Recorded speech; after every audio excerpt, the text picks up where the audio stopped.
Structure-wise, obviously, limited company, if you are going to be big and you're not going to own it in its entirety, makes it clearer when you're sharing with other people the interests of that business, gives you lots of scope, but it might not be right for you if you're just a sole practitioner. So get some advice. Ultimately, if you're not sure, ask for a recommendation, go on Trustpilot, contact an accountant and ask for or a solicitor, because a commercial solicitor will advise, not plug in, but a commercial solicitor will give you advice, because the problem is we're giving all this generic advice for guidance, but everybody's situation is different. So you might be a sole practitioner and on paper you might be perfect for being a sole trader, but you might give your full picture to someone and potentially in the future your assets might be at risk through a divorce, by way of example. We've suffered this before, and you want to ring fence the business assets because you've got some quite expensive equipment, for example, that you don't want to be part of any settlement. So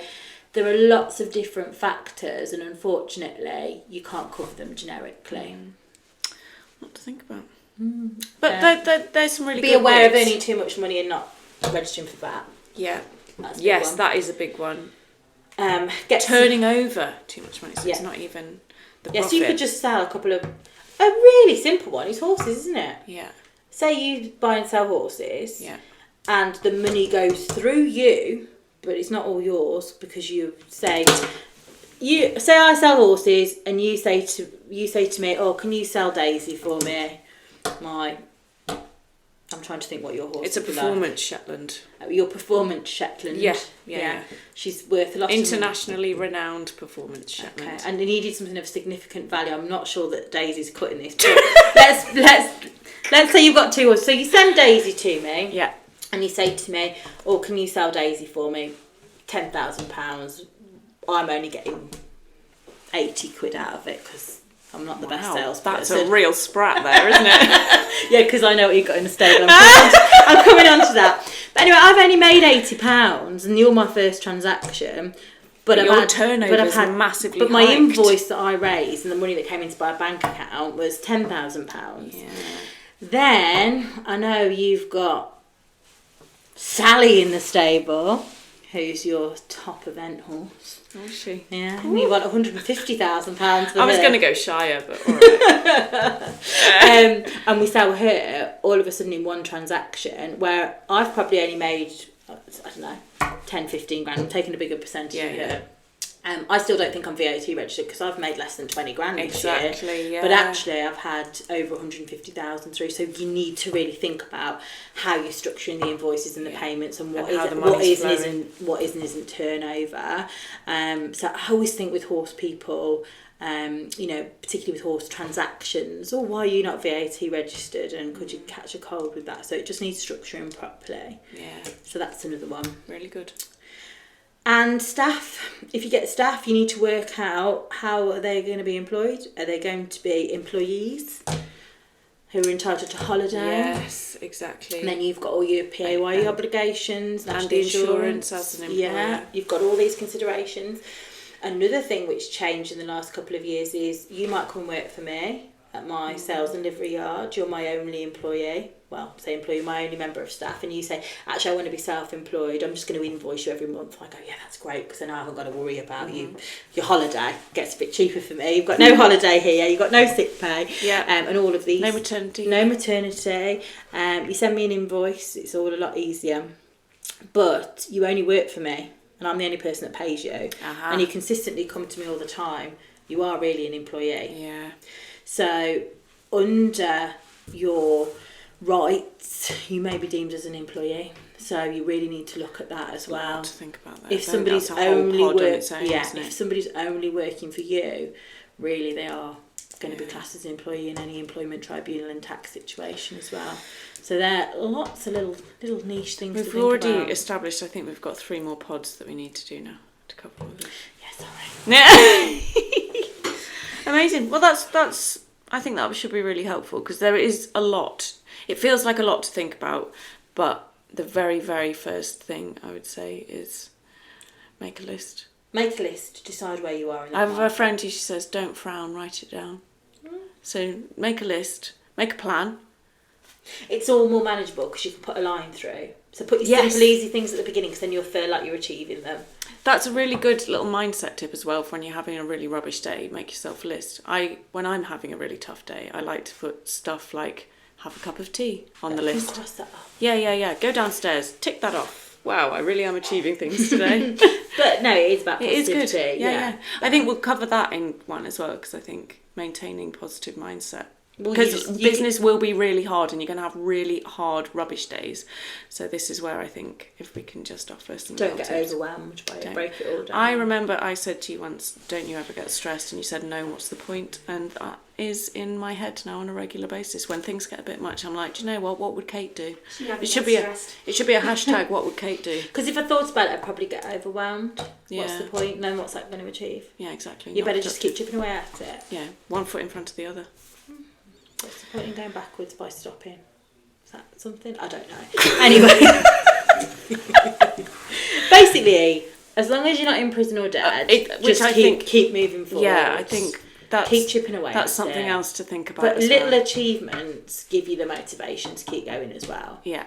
So acknowledge them because these tiny little wins, they do just keep you going, don't they? I mean, I'm probably not the best person so far as dealing with genuine stress, because I appreciate that that's not something I'm qualified to deal with. But general day-to-day stress, my view is if you can't change something, there's no point in getting stressed about it. You can focus on stuff that you can change, though.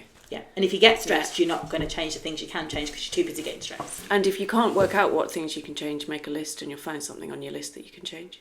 Find somebody to speak to. That's another good one. So if you are feeling overwhelmed, sometimes I've had it where I've gone and spoken to people that work for me, spoken in a complete foreign language basically, and they've thought, why is she coming to me about that? That's not my area. I don't know what the hell she's on about.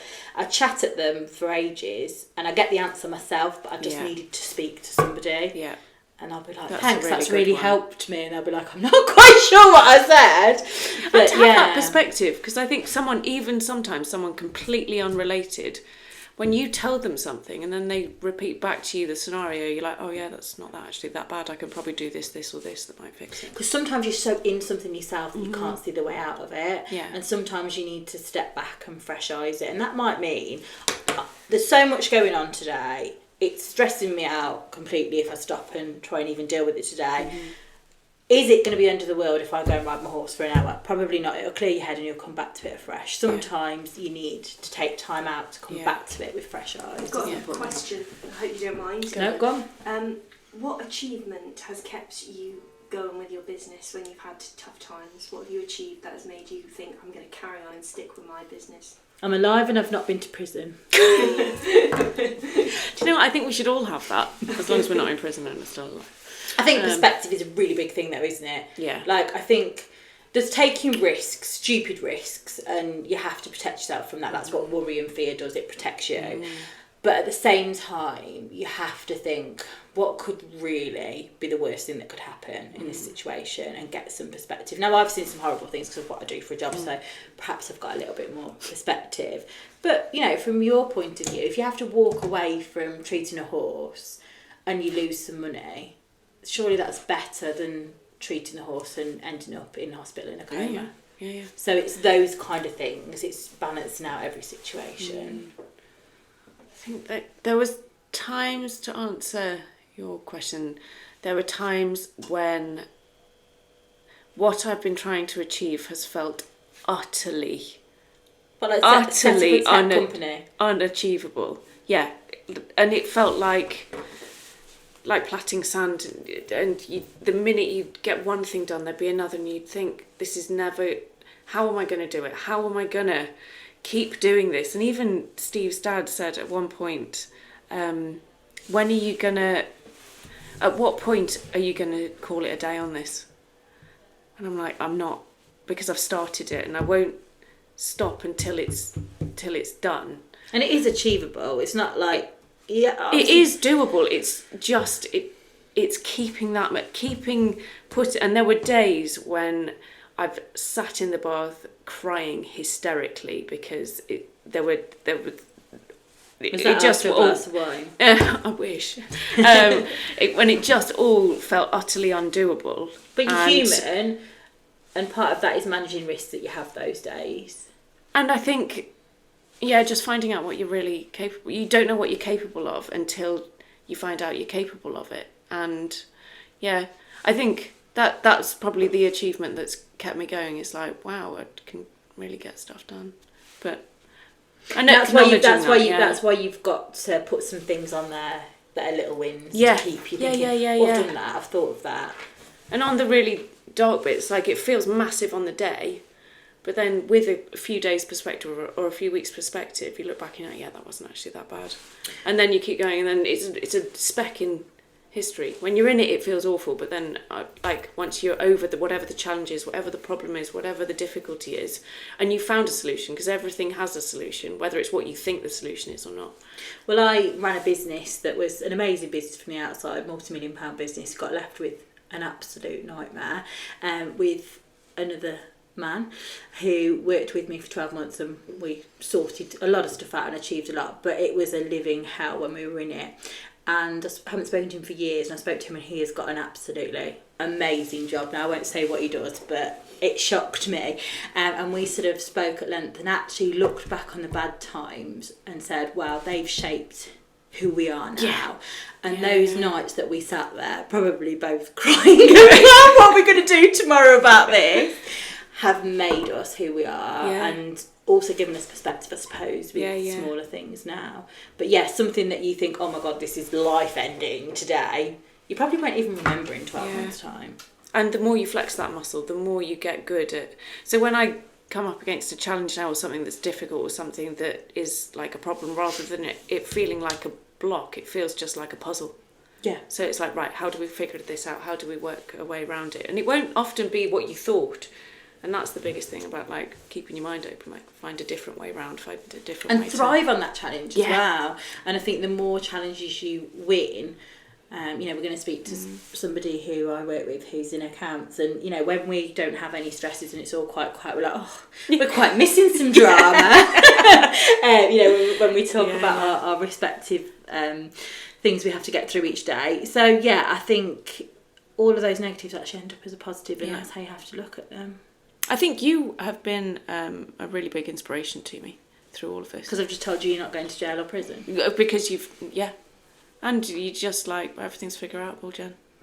And I see how you... We can fix everything. Sometimes you can see the cracks when you put your smashed bowl back together, but everything's fixable. And even on a day-to-day life, that's my mentality at home. If anything goes wrong, when you've got however many horses and dogs and children, things go wrong every day. Usually all at the same time as well. But what's the point in having a breakdown about it? Yeah, it's not constructive. Everything's fixable. So that is... Hashtag be more Kate. Don't know about that. Live on Red Bull. Perhaps the Red Bull has given me positivity. Yeah. More Red Bull for everybody. Any more questions? I think that's good, no? That was a good one. So we will keep... we'll get a little checklist done for the basics, and we'll stick those in the link in the bio maybe. For people a little checklist for people to work through if you're thinking about starting up in business. I mean, that's just a kind of overview, and I think it's for people to say, actually, I'd like to explore a little bit more about bookkeeping, I'd like to explore a little bit more about branding and how legally I'm covered if I want to use X picture and things like that. If there's any takeaway bit that somebody would like us to develop on, that's probably... Pop us a message over, and as always, keep the questions coming and stuff like that. Thank you very much. Right. Well done.